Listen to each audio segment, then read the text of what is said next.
Welcome back to the podcast. We have had so many conversations about bank balancing. If you don't know what that is, we're going to share it with you. But basically, we've had so many conversations with women that are using the number in their bank account, in their checking account, to base their decisions for spending or saving on.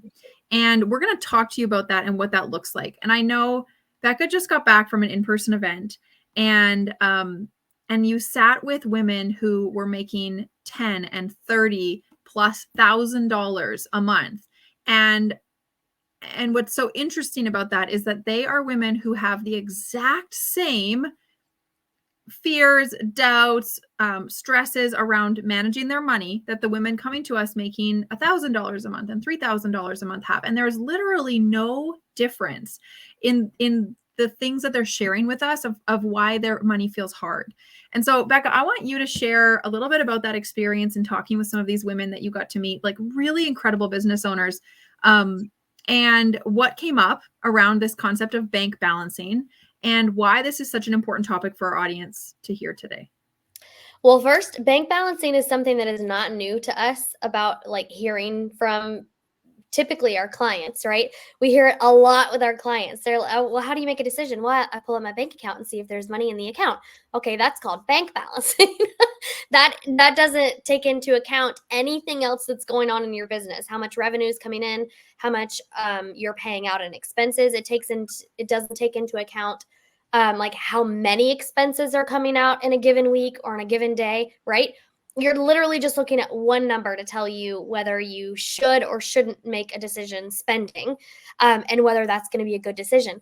And it's interesting because in this room full of women who are making like collectively millions of dollars, right? Collectively, these women are like killing it, bringing in revenue. Every single one of them bank balances. Every single one of them determines whether they are going to invest in their business in a certain way by looking at their bank account. And I'm laughing because like I remember when that's how I determined whether I was going to make a decision about spending money, right? And that's because we're not taught any differently. We're not taught how to make these decisions. And so there was one woman specifically that I sat beside every day. Incredible business owner, like someone that you just want to be beside all day, every day. You want to soak up the way that she speaks. You want to soak up her mindset, the reason that she started business to begin with, the way that she serves her clients. Like, honestly, I could sit beside her every day for the rest of my life and just listen to her talk. And that is how incredible she is. And when I sat down to talk to her about her business numbers, she was like, I need to buy a piece of equipment for my studio. She's a fitness instructor. And she was like, and I don't know if I can afford it. And I was like, well, how do you know you can't afford it? And she was like, well, I pulled up my bank account and I looked at the amount. And if I buy this $9,000 piece of equipment, then it's going to drop my bank account below what I want it to be. And I was like, okay, well, how much are you making every month? Well, I'm making minimum $30,000. Okay, so $9,000 is like, let's just call it a third of what you're making every month. And are you going to pay for it outright? Are you going to finance it? Are you going to make payments on it? Like, well, I would just prefer to pay for it outright. Okay, good. So you have the revenue to come in to make up for that 9,000. How much are you spending every month? Well, I don't really know how much I'm spending every month, but I do know that I like to keep, I think she said like $20,000 in her account. So she doesn't, as far as I understand, there's no separate savings account. Her business account is what she's basically using as her savings account, right? Even if it's just a mental thing for her. And so what I found was every time she wants to decide how much to pay herself or how many more instructors she can hire, how many more Amazon purchases she can make for her studio, she pulls up her bank account and looks at the total. And if it's going to take her below a certain amount, she won't make the decision to move. And that's keeping her stuck at $30,000 months. Now, hear me, that is a lot of money, yes. But she's only paying herself around $3,000 a month. That is not a lot of money. I made a little less than that as a teacher, a North Carolina's public school teacher. And I can guarantee you she's working like 60 to 70-hour weeks. That is not a lot of money. She's spending a lot of time away from her family. She's spending a lot of time in this studio with her clients and with her instructors. And she's afraid to pay herself because of the balance in her account. And this is what keeps business owners stuck. This is what I want our audience to hear around this. So we don't know anything more about her business. Right? Nope. We know. So here's the data we know. We know she makes about $30,000 a month. We know she pays herself currently about $3,000 a month, but that varies based on just started paying herself. Just started paying herself. So, and this is something we see all the time with our clients that are making a lot of money. They're paying themselves pennies because they're afraid to see that bank balance drop. Mm-hmm. And what we don't know is her expense total. Like she might have $17,000 a month in expenses. So $3,000 is like, okay, now we have no money left for savings or spending, but that's obviously the most you could pay yourself. So fine. But she might have $4,000 in expenses and she's hoarding money because she's really afraid of spending. Or she might have 10 staff members and 3 of which aren't producing. And if we had looked at the data and we had a way to track those numbers, like if Becca and I could like get into the numbers and look, we would have so many questions around where are these expenses going? Like an expense analysis can give you so much data, which gives you so much knowledge and questions to ask yourself, which then can help you make decisions on where your money can go, on how much you could be paying yourself, not should be, not how much you are, but how much you could be saving. How could you afford that extra piece of equipment for $9,000 or not? That could be a simple pull up of data, looking at a spreadsheet and making a very quick decision on either paying in full or you could afford this much in payments per month. Like there is so much data that comes when we can have the information in front of us rather than just looking at a lump sum in our bank account. And I think what's so cool about you hearing that from all these women this week is like, it's so normal. Like we want everyone to hear that and go like, okay, they're all doing it too. Like not just new people, new business owners. It's everyone, because this is a skill that is not taught and it's not prioritized. Well, I asked her, I said, if you had a system that could help you plan for these investments ahead of time, where you could have a timeline where in March of 2024, that is when I'm purchasing this equipment, how would that feel? And she was like, that's literally all I need. That made me excited. Right? Like I need to know when I can do these things, because it's not a matter of if I will. I'm going to, because it's the only way for her to be able to really, really scale her business. And also she's afraid to pull the trigger because she doesn't know how it's going to affect her today, right? Or tomorrow. But if she had a way to plan for that 3 months from now, or even 30 days from now, that releases all of the pressure. And it releases all of that, like, what if, the swirling questions that we talk about. It gives all of that mental space back to her and her time back, so she can scale her business to where it needs to be, to pay herself what she needs to pay herself, to spend more time with her daughter at home. Do you see how we're working backwards? If you make a plan, then you know how much money you need to bring in, so that you know how much you need to pay yourself, so that you can spend the amount of time at home or with friends or like whatever, knitting, whatever you want to do.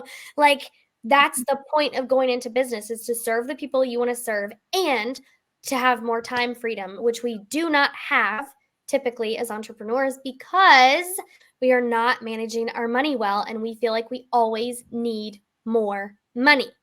Right. And often it's that we need more time. And sometimes we need money to be able to buy our time back. And those are the kinds of decisions on hiring help and where to invest your money in your business. What expenses are actually going to give you a return on that investment rather than just be money going out the window for no return. Those are all decisions that you can learn how to make when you know your numbers. Mm-hmm. And that's like, we're going to go to the grave saying, know your numbers, know your numbers. But it's just that simple. Knowing your money, knowing your numbers. Money skills are life skills. You're going to have money for the rest of your life. You need money to live. There's no way around it. And so this is we often prioritize so many things in our life that aren't money. And it's like money is the reason that you have a home. It's the reason that you can put food on the table. And it's the reason that you can run a business that you love, that lights you up and have this career. And so the money is like the lifeline. It's like the blood of your business. So when we don't prioritize the skills around managing it and making sure that it's flowing as efficiently as possible, we're not keeping our business healthy. If I can use an analogy, like our bodies, right? Like we exercise to keep our body healthy and everything flowing and all your processes working well. And our money is what does that in our business. And so our job as business owners and as just like human beings that make money for a living, like we all do, our job is to learn how to make the cash flow in the most optimal way. And so it's really about learning skills around what does money mean? What does money coming mean? What does money going mean? And how can I make better decisions around that money so that I can make the most out of it? Because I think at the end of the day, we all have personal goals. It's why we're working, whether it be to serve our family, to serve our community, to serve other people, to serve our clients. And when we prioritize making the most out of our money, it gives us more choices. When we make sure that we're not wasting money and losing it to unnecessary things, or making purchases that don't necessarily align with our goals, it means that we have more money to put towards those other things that matter so much to us. Right.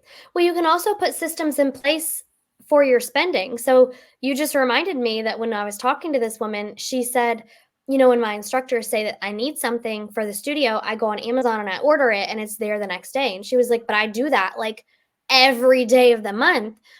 And I said, well, what if you had a simple system for ordering and the instructors knew and you knew that one day a week or twice a month, that was when you ordered like a bulk of whatever you needed. And it had to be on this spreadsheet or it had to be on this paper. Like there has to be, you get to drive the ship. And if you're not driving the ship, then your money is driving it. And that's that will save so much time and energy and question asking. And is the equipment coming today? Well, no, I don't order until the 15th of the month. So of course it's not coming today. You know what I mean? Like it's not just for her, but it's also for her employees.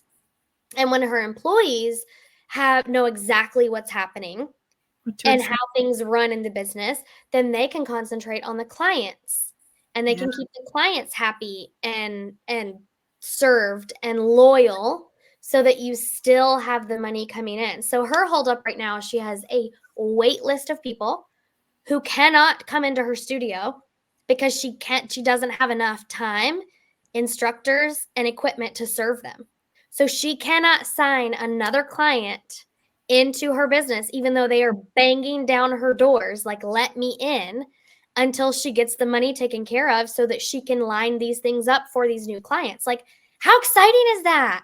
It's like spending money is what needs to happen next. And which sounds scary, but imagine the confidence was already there on how much to spend, how much you have in the bank account, the capacity you have to spend, how much money you've put aside to spend on hiring, on resources, on the room to put people into, right? Fitness. If the confidence was already there, if the data was already in front of us, the decisions could have been made like that. And instead it's dragging out because there's a lack of confidence behind being able to make these moves. Yep. I think what's so cool, and as I'm listening to you share that, there's so much business decision making that pops up when you start looking at your numbers. So even just looking at all these daily Amazon purchases, and like so many business owners are doing this daily, like logging in every day, searching for the thing, placing the order. It's every day you're having to find time to sit down and do this. And like you said, switching it to once a week or twice a month, the time would be probably cut into a quarter or a third. Like you would save so much time because you're just sitting down and you're compartmentalizing. It's like, this is the time. So we not only are able to like look at our money and make the most of our money when we're looking and managing our money, but it also starts sending out red flags, like not red flags necessarily, just notes like alerts. Alerts. Like there's a lot of me logging in and having to do this task. Imagine I could streamline that task. Could you do this less often? Could you do this once a month? Could you do that? Like it gives you so much information, not just with your money, but with your time, with your overall business goals. with where you're heading, with how much she sounds like she could really benefit from having more brain space to be able to think about this growth that's like just like waiting for the doors to open. And those little things that eat at our time and eat at our decision making every day, free some of that up, and she could really be running towards that goal. I'm so excited for her. I know. It's really fun when you meet somebody who's like, I have so much growth and I can't do it because like I don't know if I can afford it. And it's like you can't afford problems. Success problems. Oh, we need to do a whole episode on success problems because I so many stories about like the problem you're having right now is because you are successful and it's feeling hard because there's one or two tweaks that you need to make in order for that level, like to be able to up level. And then this problem doesn't feel hard anymore. And then when you get to the next level, there will be other success problems. Like it's inevitable. Yeah. And it's fun when you realize this isn't an obstacle or this isn't like a struggle. This is a success problem. I'm only getting to do this and make this decision because I am successful already. Yeah. And we spoke at the same time a second ago, and I think that they're not going to hear what you said. You said you can't afford not to take control of your money. And I think that that is just like the perfect way to wrap up this episode. When you are looking at how to make decisions with your money, you can't afford not to learn how to manage your money. You can't afford not to learn how to make decisions with your money. If you're serious about growth, if you're serious about having more and keeping more and saving more of your money for what matters to you, you can't afford not to learn this skill and prioritize it, especially as we're heading into the end of a year. We always wait until January 1st to take control of our money. And what we want to see you do is take control now, is to just take one step towards getting in control of your numbers and feeling confident with your numbers today. That is our goal for you. So I know that we've been like plotting behind the scenes this week, and Becca just got back from this beautiful in-person event where you were able to really get energized again from being in a physical room with women that are really moving. And I signed up for a really low ticket challenge this week, just to, same thing, get me in the room with people that are moving and really just focus on an area that I wanted to focus on. And in both rooms, we were equally as energized. In both rooms, we've seen ourselves just like really stepping into this, like, right, this is where we're going. This is who we want to be. And it really inspired us to say, you know what, we need to create a room for women to take control of their money today, like right now. So we decided we're going to be running a 5-day challenge in December. And we don't have any of the details buttoned up just yet. We've got a lot of them just about finalized. And so all we want you to know today is that if taking control of your money is important to you, and if you know that it's something you've been avoiding, or it's something that could really benefit you and really be the difference maker in your 2024 journey, then we want you to send us a DM on Instagram and send us the word waitlist. And we will be sure to make sure that you are the first to know when the details are released on this challenge. This is about you getting in the room with other people who are dedicated and determined to change the story of their money, to change the trajectory of where you're going, whether that be in your money or in your business. We want to see you succeed. We want to see you thrive. And we want to see you step into that CEO role that you are ready to step into, that you're ready to embody, because that's what it's going to take to have the confidence that you need to get to where you want to go in your business. So DM us on Instagram the word waitlist, and we will be sure to send you over the details as soon as they're ready.